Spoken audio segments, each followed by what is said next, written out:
the young men standing in front of me, and also the family members who were able to make the trip up here today. You know, today's a big day in these gentlemen's lives, so it's great that those of you who could be here are here to support them, wish them well, and to see them off. You know, I'm sure those of you that have family here today, you're very happy they could be here with you, and for those of you, there's some of you that don't, I'm sure wherever your family and friends are, they're thinking about you and wishing you well, and you're definitely in their thoughts today. You know, so it's a big day for you. You're starting a whole new chapter of your life today. You're shipping out and heading to basic training, something a lot of people have been there before. You know, I was there about 8 years ago, and it's definitely an interesting experience, interesting feeling. I'm sure you guys are a little nervous, you know, heading out there into an unknown. You've heard a lot of horror stories, you know, about what's going to go on and stuff, and don't believe them all. It's tough, but it's not that bad. You guys are going to be just fine. But the first thing I normally like to talk about at these ceremonies is just the family. You know, again, it's great that you guys could be up here to support them, and it's something that they're going to need a lot throughout their career. Okay, whatever branch of service you're in, you go through a lot of challenges, and there's going to be some tough times, all right? Basic training is one challenge. You know, there's going to be days when you're asking yourself, why the heck did I ever do this? You know, what am I doing? But, you know, get a call home to family every once in a while when you can. You'll get some letters, write home, things like that, and you'll get through it. You know, and I personally had a lot of challenges through boot camp, different duty assignments, a deployment overseas to the Middle East. You know, and luckily my family's been great. They've always been there to support me. So I hope you guys have the same experience. And again, judging by the amount of people in this room this morning, you know, I'm pretty sure that you will. And it's just great, especially if you're ever deployed overseas. You know, you go through a lot of tough times there. You know, to call family when you get a chance to get a letter or a care package from home, kind of take your mind off things, okay? You know, so that's awesome. So again, family members, I'm sure if they haven't already told you, but they're very happy you're here today. I'd just like to ask also, if there's anybody in the room who served in the military, any of the family members, any veterans, could you please raise your hand? I was going to say, I know we got one over there. It's looking for you. All right, I'd just like to give you a round of applause and say thank you for your service. Okay, that brings me to the next thing I like to talk about. You know, there's a lot of people who have gone before you, sacrificed a lot, okay? Too many people sacrifice their lives for us and our freedoms. All right, so just remember that. Every time you put your uniform on, I really feel like it's a privilege to serve our country. So remember that. Always remember you're representing something much larger than yourselves. You carry that legacy of all those veterans that have gone before you, you know, and all those that you serve with. Every time you put that uniform on, you're representing not just yourself, but the entire United States Army, Marines, Coast Guard, Air Force, Navy, you know, whatever your branch is. You're also representing really the entire military, and again, all those vets that have gone before you. Just be very proud every time you wear that uniform. You know, keep your head up and always set a good example. You know, and when you run across people, sometimes if you're out in the public in uniform, especially if you're in a city like Boston that doesn't have a very large military presence, you know, it's a big deal for a lot of people to come up to you and shake your hand and, you know, thank you for your service and things like that. So again, always be proud.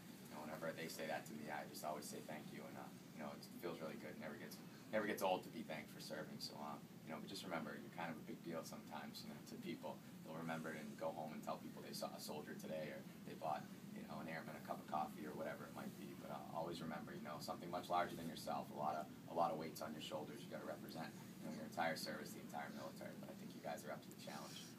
Okay, next thing I want to talk about, the challenge that lies directly ahead of you. How do you all feel? You ready? Yes, sir. All right. Is anybody nervous?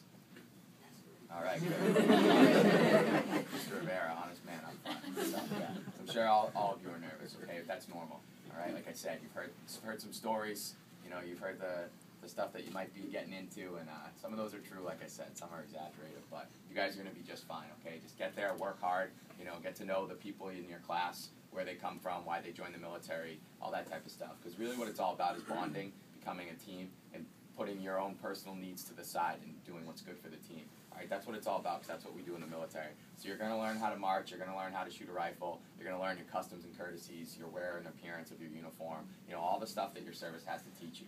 But like I said, what it's really all about is your drill sergeants and your drill instructors want to see your class start to put their own personal needs aside and sacrifice and do what's right for the team. Because that's what we do in the military, okay? It's all about personal sacrifice, making sure we get the mission accomplished. So the sooner you and your class start to bond and start to, you know, help each other out, and you know, you're only as strong as your weakest link. So if there's one guy or girl who can't get their bed made correctly or is always late or something like that, you're all going to get punished for it, okay? Until you realize, hey, we got to get our stuff done 5 minutes early so we can go help this guy, because he just can't seem to get it, and make sure that we're all ready on time, okay?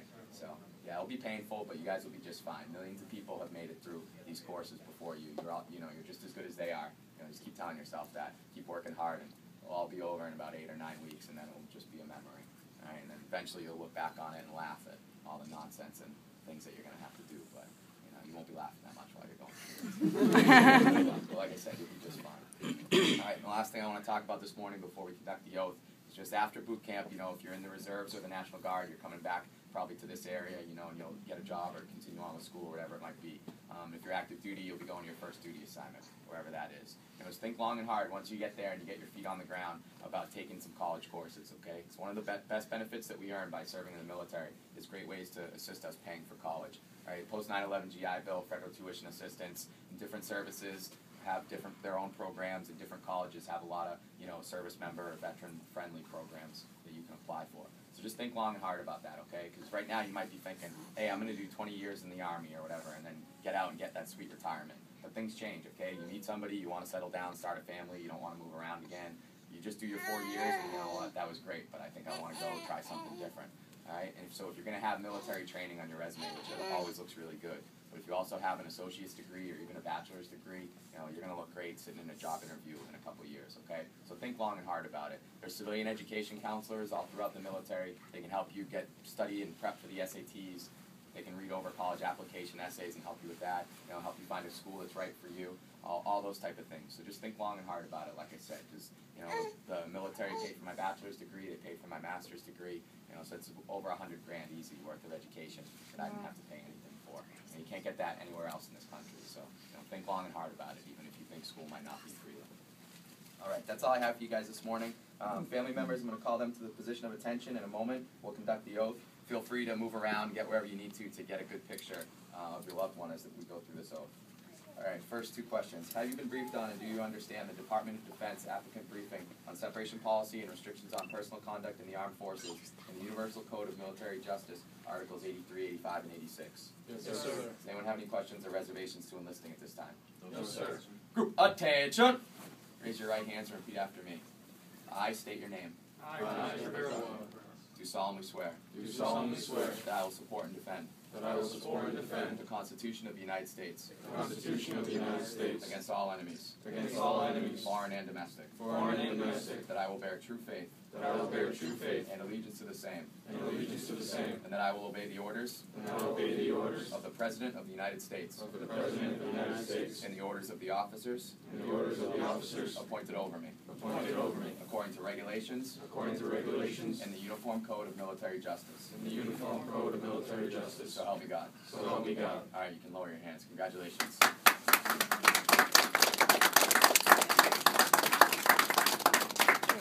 Okay, I got to take them in the other room, do some quick paperwork on